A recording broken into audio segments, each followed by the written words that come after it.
Hey y'all, it's G time. As promised, I told you I was going to talk about the quote that I posted today, and I'm here. I'm ready. It's G time. It's time to get up, time to get active, time to get it together.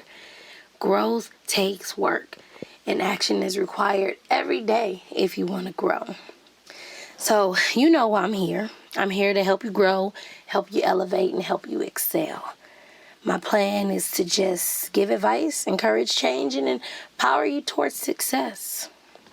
Today I talked about work on a Wednesday. I posted a quote talking about relationships and how to make it work. So I'm going to read the quote right now. It says, "You can't just give up on someone because the situation is not ideal. Great relationships aren't great because they have no problems. They're great because both people care enough about the other person to find a way to make it work." Perfect. I love this quote. You know, no relationship is ideal. There are plenty of situations that happen, that occur, and it takes time and it takes work to get through it.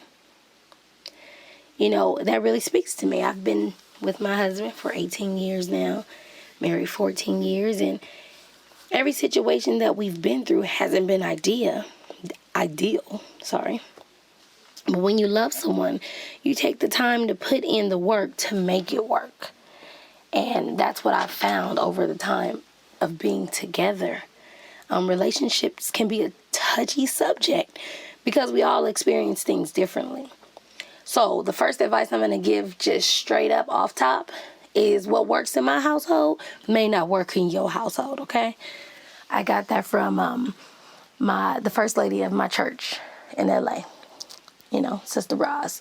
She told me this long time ago, as a young couple.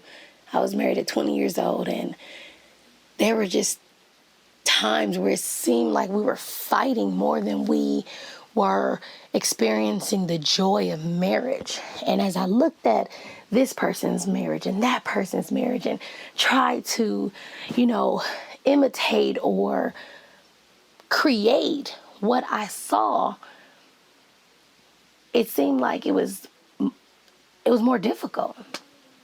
And, we went to marriage counseling, and we spoke to the pastor. We spoke to the pastor's wife. We had time together. We had time separate. And I don't know why I know why that stuck out to me the most, because we're all different. And what I see in somebody else's relationship may not work in my relationship. So I have to find what works for me. So I love to tell people what works in my household may not work in your household, and vice versa. You also have to be very careful on who you get advice from. Not everybody's advice is good advice. Not everybody's advice is good for your relationship. But that takes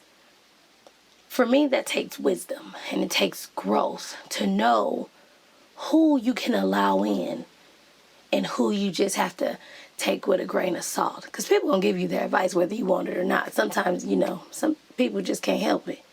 I never asked you for that, but, I love when people say, the Spirit told me to tell you. Okay, let me not go there. I don't want everybody talking. But anyway, again, what works in my household may not work for you in your household. You have to take some things with a grain of salt, and sometimes you have to take some things and apply it to your relationship and find out what works for you. Okay? Because relationships are hard.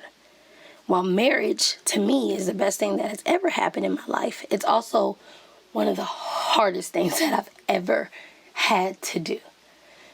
I've had to take myself out of myself and care and love for somebody else. I'm a very outspoken person at times. And if I feel a way or I feel some type of way, I'm going to tell you what it is. Well, I've learned in marriage that I can't always say what I want to say and how I want to say it. I got to sometimes finesse it. Did I say that right? I got to put some finesse on it. Because I don't always say it in a way that it can be received. Well, that comes from teaching parenting and doing all the work that I do in my day-to-day work. I've learned how to communicate a little better. When relationships start off, they're cute, they're lovey-dovey, can't wait to be with one another, talking on the phone for hours. No, you hang up. No, you hang up. Yeah, all that goes out the window. As time goes on and you live together, it's like, oh, you here again. Or maybe that's just my life, I know there's a lot of you out there with these perfect relationships and perfect marriages, and you may not understand anything that I'm talking about, but I guess it's not for you. It's for people like me. So if you like me and you understand what it's like to go through hard times, what it's like to not always like the person that you love, then I guess I'm talking to you. Relationships take practice. It takes effort. It takes growth, right? You have to listen. You have to compromise. You have to sacrifice from one another. The one thing my pastor used to tell me, because like I said, I talk a lot and I like to get my point across. He told me, Crystal, sometimes it's better to understand versus to always trying to be understood. And before he could even get the sentence out, I was like, but, oh, to be back there, I listen with filters every time my husband talked. I was already ready to come in with what I thought. Like, soon as he's finished, boom. And it went nowhere. The conversation went absolutely nowhere. There was no solution at the end of the day. It was just two people trying to get their point across. And when you're fighting for that power, it becomes a power struggle. And nobody's listening anymore. Everybody's just trying to prove a point. So over time, it took us coming together and saying, okay, you know what? You're not my enemy. We're here to work on this together. We're here to work together. So how can we work together? Again, it took a lot of tools and techniques to get to I statements and receptive listening and repeating what the other person has said and all of those things. Or never using never and never using always. Things like that. So, like I said, this quote really spoke to me because it says, they're great because both people care enough about the other person to make it work. Obviously, in 18 years, we have had to care about each other to make the relationship work. Anything worth having is worth the work. The same way you put in work at your job, at school, with your kids, with your friends, etc. You have to put that same work into your relationship. As you grow, your relationship should grow. My motto is, a couple that plays together stays together. And I'm not just talking about sex. I'm talking about being playful. There's so much to deal with on the day-to-day, just life in itself.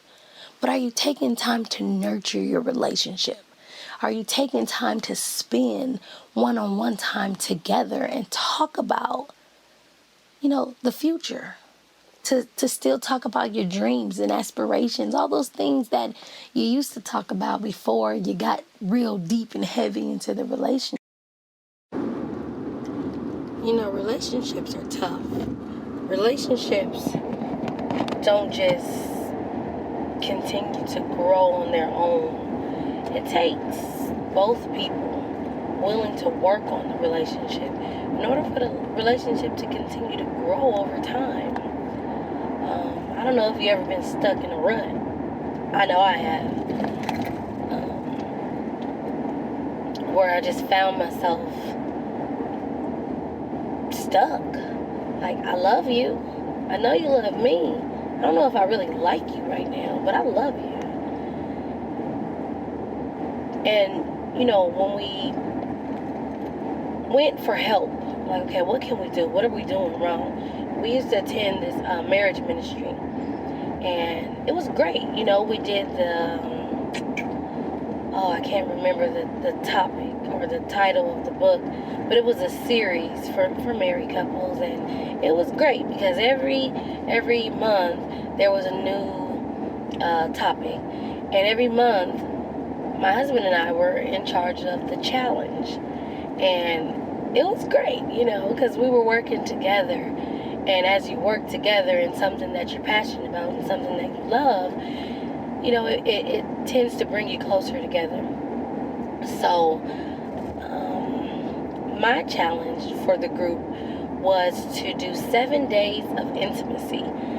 And you're probably like, what? 7 days of intimacy? Well, a while ago, there was a show on TV called 7 Days of Sex. And I was interested. I was like, okay, what's that about? So I started watching it. And I would literally laugh and cry with these people, because being in a marriage, I can understand how hard it would be to have 7 days straight of sex. What if I don't like you on the 4th day? What? Wait, what? What if I'm tired? Well, I work 10 hours a day. I don't want... Yeah, it was interesting. But what I really enjoyed about the show was these couples, they had to record their day. And, you know, they went to work and they had kids and they had to find time for intimacy every day.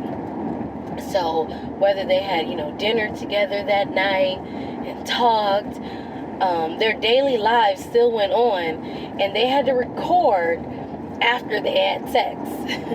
So some of it was really funny because, you know, they would be arguing that day, and it's like, we're in a challenge.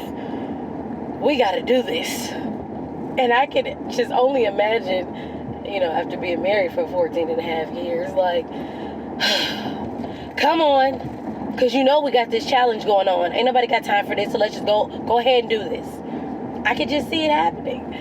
And it would be so funny to watch these people's expressions or rolling their eyes, like, can't believe that we have to now complete this task after you just got on my nerve today.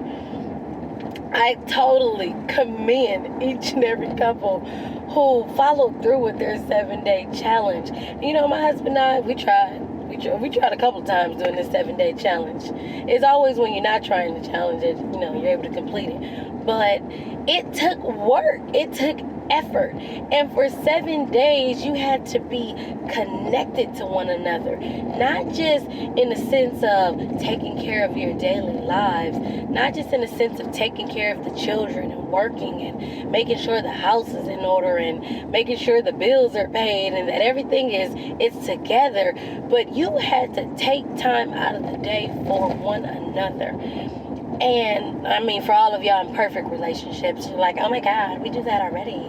Great. Awesome. I'm glad you could be there. But for people like me who live in day-to-day life and have day-to-day struggles, and sometimes it's not that easy to just spend time gazing in one another's eyes and, you know, talking about how beautiful life is, it takes work. I don't know what your jobs are. I don't know what you do for a living. But I can tell you, some days, I just want to get under the covers and put my head in a pillow and not talk. And it's not because I'm mad at anybody. It's probably because I've heard some really disturbing things that day. I've had a lot of people that I've talked to, and I just need a moment. And that's okay. It's okay to have moments. But I know that I can't do that every day. And sometimes my husband will come and he'll say, you know, let me rub your hand or let me rub your foot. And the reason I say hand is because I type all day and I have rheumatoid arthritis and tendonitis and what's the thing called? You know, when you type a lot, you know what it's called. I have that in my hand. And so he'll rub out the kinks and all the sore muscles and feel the lumps in my hand. And that right there is just intimacy, right? Someone taking time out of the day just to do something special for you. It doesn't have to be extreme, just something. And, as he's rubbing my hand, we usually start talking about things and, what we want to do and where we are in life. And that's intimacy. It doesn't take much to find that connection with somebody you love. But sometimes we're so pissed off and mad that it's hard to want to talk to each other. That's because we're not taking time to grow the relationship. We're getting stuck in that hustle and bustle of day-to-day life, and nobody's taking time to say, hey, I'm here. Hey, I see you.